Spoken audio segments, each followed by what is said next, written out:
Bismillahirrahmanirrahim. Assalamualaikum warahmatullahi wabarakatuh. Alhamdulillahirrabbilalamin. Puji syukur kita panjatkan kehadirat Allah subhanahu wa ta'ala, karena pada kesempatan pagi ini kita kembali bertemu untuk melanjutkan pembelajaran kita. Alhamdulillah anakku sekalian, kita sudah memasuki pelajaran 6 sekarang ya, di subtema 2 untuk tema 3B.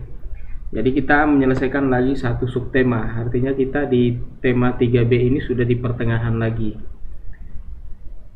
Dan insya Allah setelah 2 minggu ke depan lagi kita belajar, kita sudah melakukan atau mengikuti penilaian tengah semester ya. Jadi anak-anakku sekalian harus tetap semangat, giat belajar supaya anak-anakku bisa betul-betul memahami apa yang dipelajari ya. Anak-anakku sekalian, sebelum Bapak Guru lanjut, sebelum kita masuk pembelajaran, Bapak Guru berharap bahwa anak-anakku semua dalam kondisi sehat ya, kemudian tetap semangat. Kemudian seperti biasa sebelum kita mulai pelajaran, anak-anakku harus bisa menyelesaikan semua kegiatan pagi harinya dulu, seperti yang Bapak Guru sering sampaikan ya. Bangun pagi-pagi, kemudian sholat subuh ya, setelah itu bantu ayah ibu di rumah ya.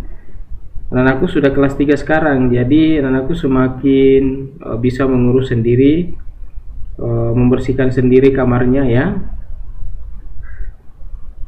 Kemudian bantu ayah ibu mengerjakan pekerjaan di rumah. Nanti setelah itu bersiap-siap untuk sholat duha.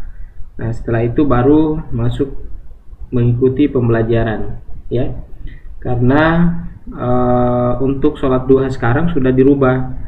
Jadi dulu murajaahnya tersendiri, sholat duha tersendiri. Jadi sekarang selesai sholat duha langsung murajaah ya. Itu perubahan roster kita yang kedua, digabung. Jadi sholat duha setelah itu murajaah ya. Waktu juga yang kita berikan itu waktunya 1 jam ya. Jadi anakku silakan diulang lagi hafalannya ya, sesuai dengan hafalannya masing-masing. Silahkan dilancarkan dan diulang-ulang yang sudah dihafal supaya tidak terlupakan. Oke, baiklah anak-anakku sekalian, mari kita sama-sama membaca doa untuk mengawali pembelajaran tematik kita hari ini. Ikuti Bapak Guru ya. Bismillahirrahmanirrahim. Rabbi syrahli sadari wa yassirli amri wahlul 'uqdatam min lisani yafqahu qawli. Rabbi sidni ilma warzuqni fahma birahmatika ya arhamar rahimin. Amin amin ya rabbal alamin. Oke, anak-anakku sekalian, kita sudah belajar kurang lebih 1 minggu di subtema 2 ya. Nah, untuk di subtema 2 ini kita di penghujung ya, sudah pembelajaran 6. Artinya setelah ini kita masuk lagi di pembelajaran 1 untuk subtema 3. Nah, untuk di pembelajaran 6 ini ada 3 yang akan kita pelajari anak-anakku sekalian ya. Yang pertama adalah menulis dongeng berdasarkan gambar ya. Kemudian yang kedua, menuliskan bentuk perkalian dengan sifat pertukaran dari soal cerita. Kemudian yang ketiga adalah menuliskan sifat baik individu di sekitar rumah ya. Kalau sekarang karena masih pandemik ya, nanti kalau misalnya tidak bisa di sekitar rumahnya ya di rumah saja. Kalau misalnya tetangganya atau teman di tetangga disuruh menuliskan sifat baiknya ya mungkin di rumah juga bisa, ada anggota keluarga ya.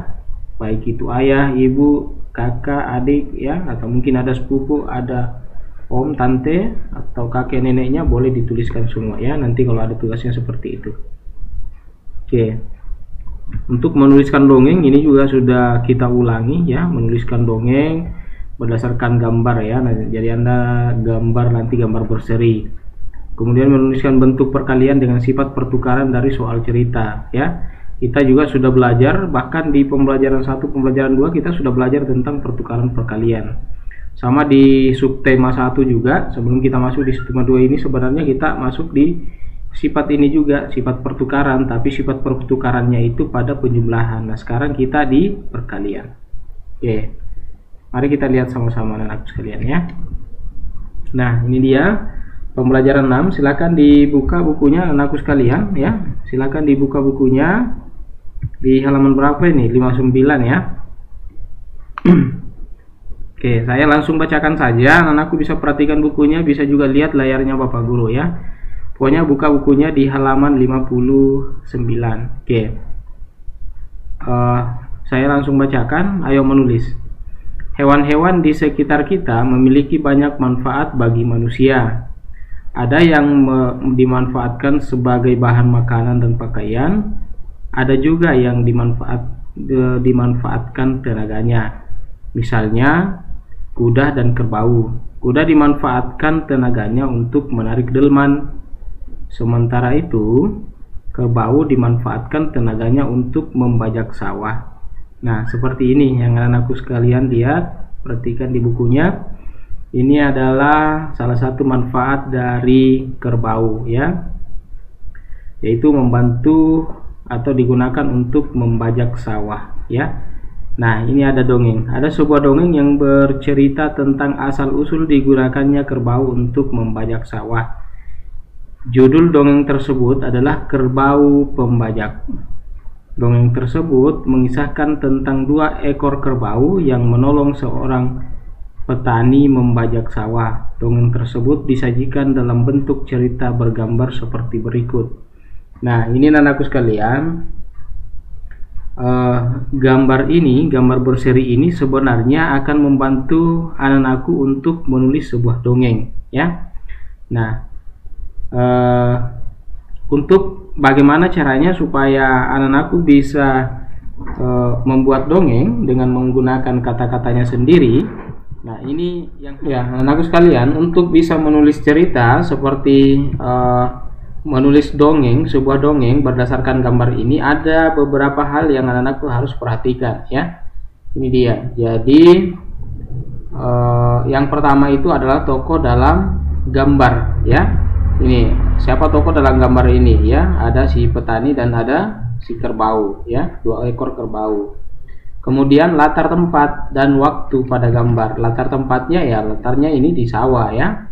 Ya, ini biasanya kalau orang mau kerja sawah itu biasanya di pagi hari. Jadi petaninya berada di sawah pada pagi hari ya. Kemudian ekspresi tokoh pada gambar ya, perhatikan bagaimana petaninya. Apakah dia senang ya, apakah dia loyo dalam bekerja, apakah dia semangat ya, sama dengan anak-anakku ya. Ada yang semangat untuk belajar ya, cepat mengetahui atau memahami pelajaran yang diberikan oleh gurunya kalau semangat ya. Nah, kemudian suasana pada gambar ya, suasananya juga bagaimana ya, anakku harus pahami dulu, teliti dulu, amati dulu gambarnya. Nanti setelah itu baru bisa membuat sebuah kalimat atau sebuah paragraf ya, sebuah cerita. Nah, setelah itu kamu dapat menulis kerangka cerita ya. Kerangka cerita dapat berupa deskripsi dari setiap gambar, misalnya sebagai berikut. Nah, ini anak-anakku sekalian, waktu di awal-awal itu Bapak Guru hanya memerintahkan kepada anak-anakku semua untuk menulis 1 kalimat saja setiap gambar. Jadi ini gambar tulis 1 kalimat, ini gambar tulis 1 kalimat, ini gambar tulis 1 kalimat, ini gambar tulis 1 kalimat. Berarti sudah ada 4 kalimat. Nah, kalau kita mau membuat sebuah cerita atau sebuah dongeng, berarti kalimat-kalimat tadi itu yang telah anak-anakku buat, yang biasa dikenal dengan kerangka ya, kerangka cerita, itulah nanti yang dikembangkan menjadi sebuah cerita. Contohnya seperti ini ya. Ini contoh untuk gambar 1 ya. Apa yang ada di gambar 1 ini, kerangkanya seperti ini. Seorang petani sedang mencangkul di sawah yang sangat luas. Nah, ini ceritanya ya, kerangkanya ya. Seorang petani mencangkul di sawah yang sangat luas. Ya, kemudian ini ya, ini kerangkanya bisa seperti ini ya. Petani, karena sawahnya luas ya. Ya, petani sangat kewalahan atau capek mencangkul sawahnya yang sangat luas ya. Nah, itu bisa nanti dikembangkan menjadi sebuah cerita. Nanti kita lihat contohnya. Kemudian ini pada saat istirahat pada saat si petani istirahat, tiba-tiba datang 2 ekor kerbau untuk menawarkan bantuan ya. Nah, kalau gambar yang terakhir ini, dan kerbau pun membantu petani untuk menggarap sawahnya ya.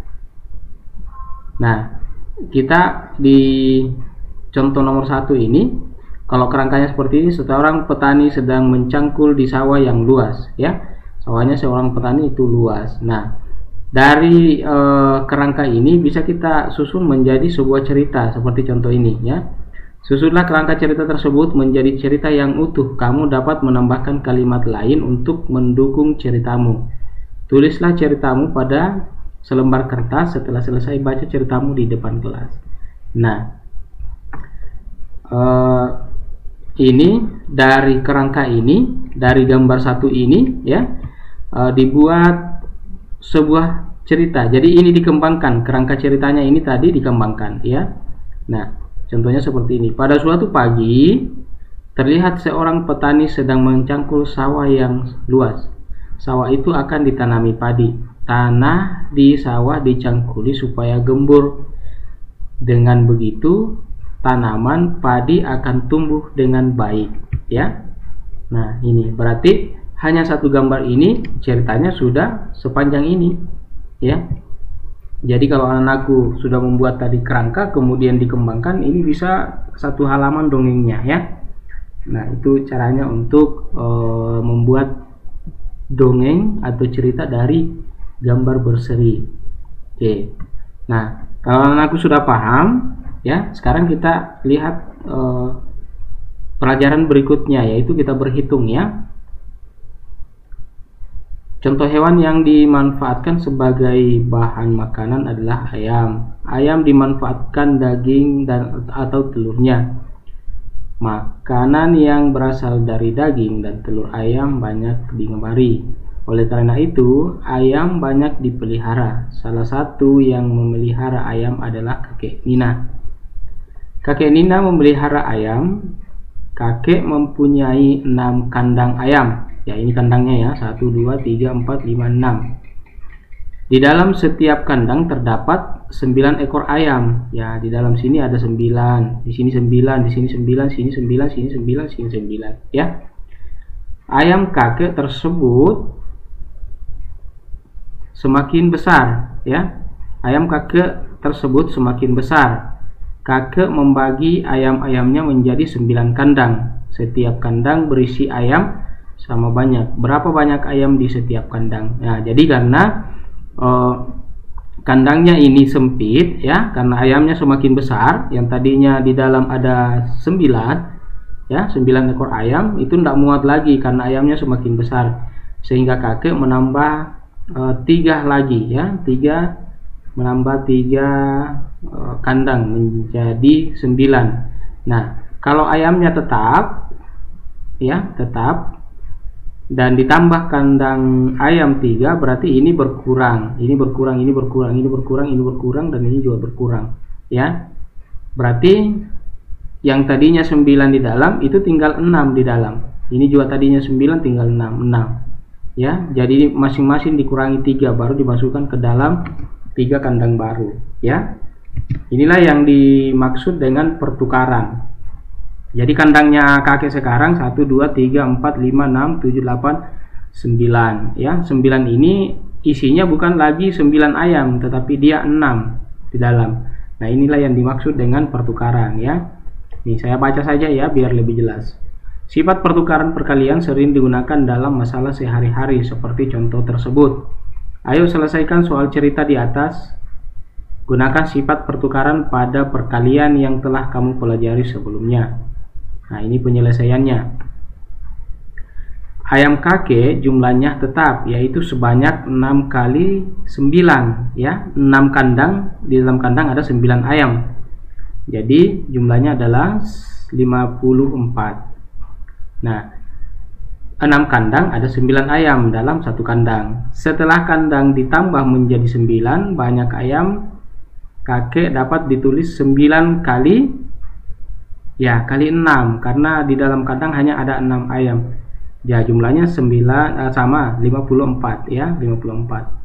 9 kandang sama dengan 6 ayam dalam satu kandang ya. Dengan sifat pertukaran diperoleh 6 kali 9 ya, 6 kandang 9 ayam menjadi 9 kandang ya, dan setiap kandang berisi 6 ayam. Berarti jumlahnya sama ya, hasilnya sama 54. Oke. Nah, jadi jika terdapat 9 kandang ayam, setiap kandang akan berisi 6 ekor ayam. Nah, begitu cara penyelesaiannya ya, anak sekalian. Jadi tinggal ditukar tempat ya, tinggal ditukar tempat. Nah, sekarang yang terakhir ya, selain ayam pedaging, kakek juga memelihara ayam petelur. Ayam petelur kakek menghasilkan banyak telur. Kakek sering membagi telur-telur ayam kepada tetangga. Para tetangga sangat berterima kasih kepada kakek. Kakek disayangi para tetangga karena sangat dermawan atau suka. Coba diperhatikan ini sifat-sifatnya si kakek ya.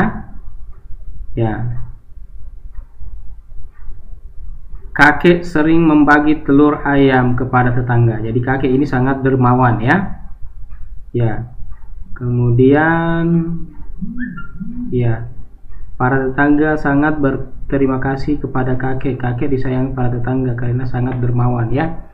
Ya, jadi sifatnya si kakek ini sangat dermawan ya.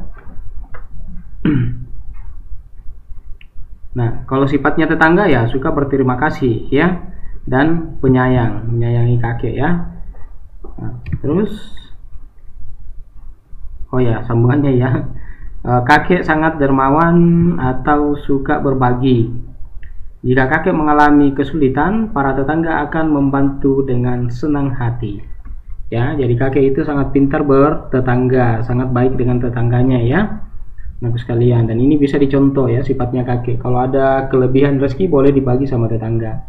Nanti tetangga juga akan seperti itu, dan sesama tetangga saling berbagi, saling menyayangi, dan rukun. Nah, ini bagaimana dengan masyarakat di lingkungan rumahmu? Adakah tetanggamu yang memiliki sifat dermawan seperti kakek Nina? Ya, ini tentu saja ya. Ayo amatilah lingkungan sekitar rumahmu. Coba tuliskan 5 orang tetanggamu beserta sifat baiknya. Tuliskan pula contoh perbuatan baik yang dilakukan oleh orang tersebut dalam tabel seperti ini ya. Jadi kalau tadi misalnya di sini kakek Nina ya, nanti ini anakku bisa isi, boleh mengisi dengan tetangga, tapi boleh juga kalau misalnya susah mengenal tetangganya ya boleh yang lain, mungkin keluarga atau om, atau mungkin orang-orang di rumah boleh dituliskan namanya di sini. Yang setiap orang itu ada 3 kolomnya. Yang pertama adalah nama ya, seperti tadi kakek Nina. Kemudian sifat baiknya adalah dermawan ya, atau suka berbagi. Dermawan itu suka berbagi. Kemudian contoh perbuatan baiknya itu adalah memberikan telur kepada tetangga ya. Oke. Nah, oke anak-anakku sekalian, untuk 3 pelajaran kita itu sebenarnya sudah selesai ya. Dan sekarang kita akan lihat di pelatihan ya. Pasti sudah penasaran semua ya, kira-kira apa tugas yang akan diberikan oleh Pak Tasmi ya. Oke, sekarang diperhatikan anak sekalian ya, kita lihat semua dulu ini. Kerjakan soal-soal berikut. Buatlah 1 paragraf cerita yang sesuai dengan gambar berikut ya. Ini kalau diperhatikan gambarnya ya, ini adalah gambar kelinci yang mau mengambil buah ya. Kemudian ada kancil dan kancil menolongnya. Nah, ini bisa dibuat sebuah dongeng ya, bisa dibuat 1 paragraf saja ya, karena ini perintahnya 1 paragraf. ya, satu paragraf cerita yang sesuai dengan gambar ini. Jadi anakku harus kembali mengingat bahwa pertama itu buat kerangka dulu, kerangka ceritanya ya, satu kalimat, kemudian kalimat itu dikembangkan menjadi sebuah cerita. Ini juga satu kerangka dan ini satu kerangka, seperti itu contoh tadi di depan ya, di petani yang sedang menggarap sawah, kemudian datang dua kerbau. Kemudian yang nomor 2, tuliskan bentuk perkalian dengan sifat pertukaran sesuai soal. Nah, ini matematikanya ya. Ini. Bagian A, di sebuah toko hewan terdapat 8 akuarium. Di setiap akuarium diisi 10 ikan. Oleh karena 2 akuarium bocor, pemilik toko menyimpan ikan ke akuarium lain.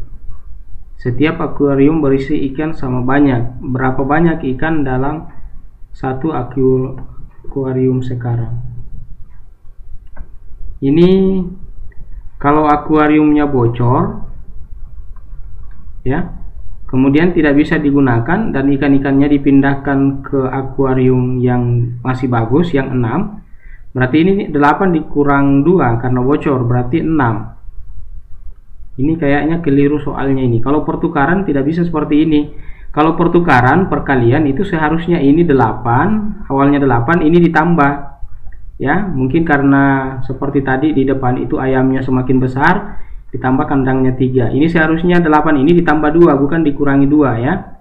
Ditambah 2 kemudian menjadi 10, dan kalau 10 akuariumnya berarti ikannya nanti setiap akuarium itu tinggal 8 di dalam. Nah, ini berarti ya, kalau saya mungkin ini soalnya salah ya, bagian A. Kita coba lihat dulu di bagian B. Ibu menyimpan telur ke dalam 12 wadah. Setiap wadah berisi 15 butir. Oleh karena dalam setiap wadah terlalu penuh, ibu menambah 3 wadah lagi. Nah, ini baru cocok. Berarti ini 12 tadi wadahnya, ditambah 3 wadah berarti menjadi 15. Kalau tadi 12 wadah, setiap wadah berisi 15 butir, ya, butir telur. Nah, kalau ditambah 3 wadah, berarti ini wadahnya menjadi 15. Otomatis kalau dibagi rata, ya, berarti kalau dibagi rata, jadi setiap wadah berisi tinggal 12 telur saja di dalamnya, ya. Nah, ini baru benar, ini pertukarannya. Setiap wadah berisi telur sama banyak. Nah, berapa banyak telur dalam satu wadah sekarang? Ya, tinggal dikali ya. 12 dikali 15, kemudian 15 dikali 12. Kemudian buatlah sebuah soal cerita perkalian dengan sifat pertukaran. Mintalah temanmu menjawab soal berikut. Nah, ini anak-anakku bisa membuat soal cerita ya. Soal ceritanya itu seperti ini. Tapi harus benar ya, jangan kayak begini salah. Harus benar. Nah, kemudian nanti ditukar sama temannya untuk diperiksa apakah temannya bisa menjawab atau tidak. Kalau temannya bisa menjawab berarti kemungkinan soalnya sudah benar. Tapi kalau temannya tidak bisa menjawab, ya apakah memang temannya tidak paham atau memang soalnya yang keliru. Jadi harus soalnya dulu benar baru bisa dijawab ya. Kemudian nomor 4, tuliskan contoh perbuatan baik yang menggambarkan sifat berikut. Ya. Jenaka, kemudian ramah, dan penyayang hewan ya, contoh perbuatan baik. Nah, anak-anakku sekalian, kalau dilihat ini tugas 1, 2, 3, 4, ini kayaknya terlalu banyak. Jadi anak-anakku sekalian, untuk hari ini saya kasih 1 tugas saja ya. Tapi karena kita ada 2 jam pelajaran, anakku sekalian, setelah memahami video pembelajaran ini, boleh istirahat dulu, kemudian dilanjut menuliskan tugas pertama ya, satu saja tugasnya untuk hari ini.